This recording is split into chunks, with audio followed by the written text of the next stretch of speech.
We usually do the Wide 9 Omaha 4-Down Route League Blitz thingy on Thursdays. We are pushing it back to Friday. It's a playoff edition.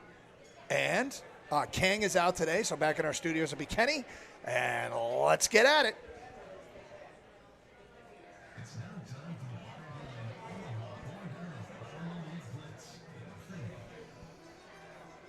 Heads or tails, Gator? Heads. And it is a head. Gator has won the toss, and Gator will. Score.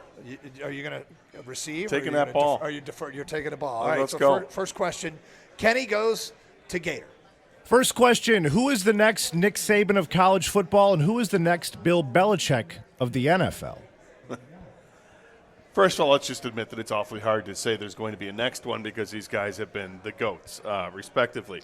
However, I'm sure people said that about Bear Bryant back in the day and Vince Lombardi. So here we go. Kirby Smart, when it comes to the world of college football. Look, it's fertile recruiting ground there in Georgia and in the South. He's got 2 national championships already.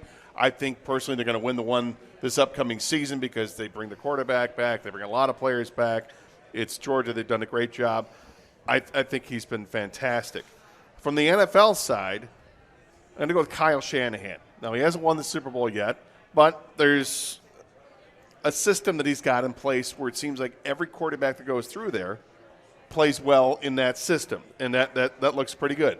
Add to that on the defensive side, this guy's lost his last 2 defensive coordinators, and they haven't missed a beat. And he's going to lose this defensive coordinator more than likely. It's been impressive what they've done. It's just the start of things to come for San Francisco, who might be the best team in football this year. All right, so I'm going with career timelines, like the way Saban and the way Belichick kind of moved around earlier in their career. I'm going to go with Eli Drinkwitz at Missouri. Missouri is his Michigan State. He will then get to a bigger and better program and establish himself as one of the best coaches in football. So watch for him to move up the college football food chain. For the next Belichick. So he's going to get in a fight with the president at Missouri? Yes. Okay. The Belichick, I'm going Vrabel. You love Vrabel. Yes, I do. You're so pissed that he got just like fired. Belichick fired in Cleveland. And Cleveland probably rued the day, and I'm going Vrabel got fired. He's going to resurface and dominate. So those are my 2 answers. I like it. So Pete Carroll, no longer the head coach of Seattle, thought he was really underrated when you're talking about elite head coaches. Other than Carroll, who's a coach you feel is underrated? Vrabel. I know, right? But, I mean, just like Carroll, who had shots with the Jets and the Patriots, got fired from those jobs. I mean, I can't believe they let him go. But, I guess I might be the one. So others do. I do. You're shook. Yeah, I am. You're shook I'm not by that. shook, but You're I just shook by that firing. That guy. I think he's the man. I'm going to go with Kevin Stefanski from Cleveland. He came into the league in 2020 as a head coach. They actually won 11 games his first year there with Baker Mayfield. They beat Pittsburgh in the playoffs at Heinz Field that season before losing by less than a touchdown to Kansas City. 3 seasons later, he's back with an 11-win team, an elite defense, and he's done it with not 1, not 2, not 3, not 4, but 5, count them 5, Doug, different quarterbacks this season. Kevin Stefanski's the man. Next one here. If Harbaugh goes to the NFL, where does he land? I think he's the odds-on favorite to land in Los Angeles with the Chargers, and there's a reason for that. It's a team that's built to win if they have the right coach. Jim Harbaugh is a hell of a coach. He's proven it in the NFL when he was with San Francisco with the 3 straight NFC championship games. Obviously, what he's done at Michigan has been very impressive, winning the national championship and getting to the playoffs the last 3 years. But him to leave for the NFL is going to have to be the right place, and I think that's the right place. You got a young quarterback to work with. You've got offensive weapons to work with, and you still have some draft capital that you can fill in some spots. I think it's a great place for Jim Harbaugh to go, and I think California is the place he wants to be anyway. Yeah, all arrows point to the Chargers, so I'm not going to disagree with you there. I just will add this to the topic. My 51 is now my 52, dare I say my 53. Whoa. that Jim Harbaugh stays at the University of Michigan. What happened? I got a hunch. It's not no hunch. I got a hunch. Your hunch moves it up 2 percentage points? It's a hunch. So that's where I stand. Do tell. What is the worst job opening right now? It's a tough question, isn't it? It's Carolina. I think you got no number one pick. You got cap issues. You got players that may leave that are free agents. And you got an owner that looks like he might be in the infancy stages of proving himself to be a giant mess. Did you say infant? I said infancy. Right, but I just want to make sure. Throwing water Carolina, and drinks to people. Are you listening, Ben Johnson? I think it's Carolina. I'm going to disagree. I think that the whole not having a first-round pick thing this year, it would matter if they didn't use their first-round pick on a quarterback last year. And whether or not you think that Bryce Young is going to be the right guy, I think he still deserves more of an opportunity. He showed some flashes. There weren't enough flashes for me to get excited about it, but that's still a guy who had a ton of talent come out of the college. We'll see if the next coach can work with him and get him right there. The team I'm looking at is Tennessee. I don't trust Will Levis as being the franchise quarterback there. Derrick Henry basically gave his farewell speech after the game to the entire crowd there. It was a moment of class from him. He's been outstanding.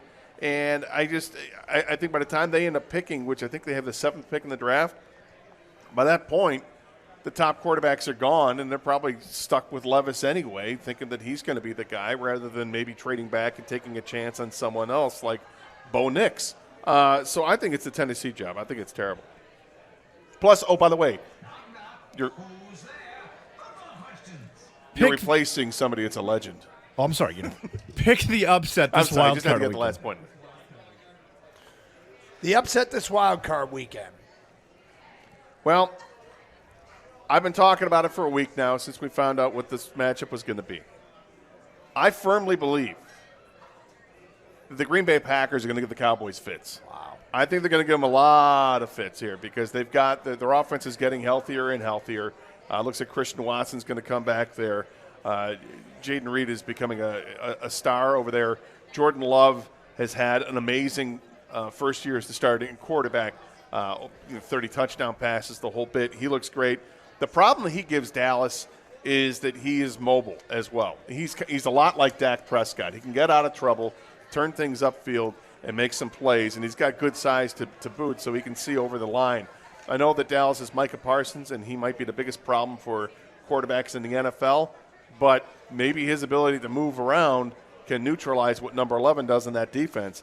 I like the Packers a lot, and I don't think the Lions will be facing the Cowboys in the second round. Well, that would set up a Lions second home game should the Lions win against the winner of Tampa and Philadelphia. So I really, really hope you are correct. But I'm going to go with – work with me here. All right. I think the Lions are going to upset the Rams. Doug.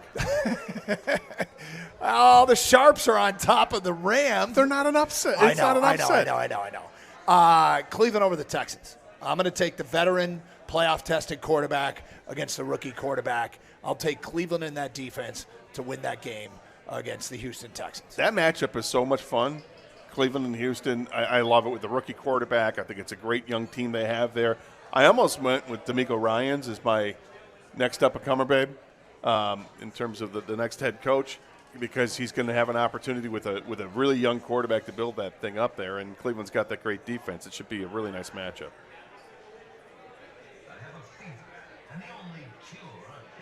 And the last one here, since we are in playoff season, what is your Super Bowl matchup?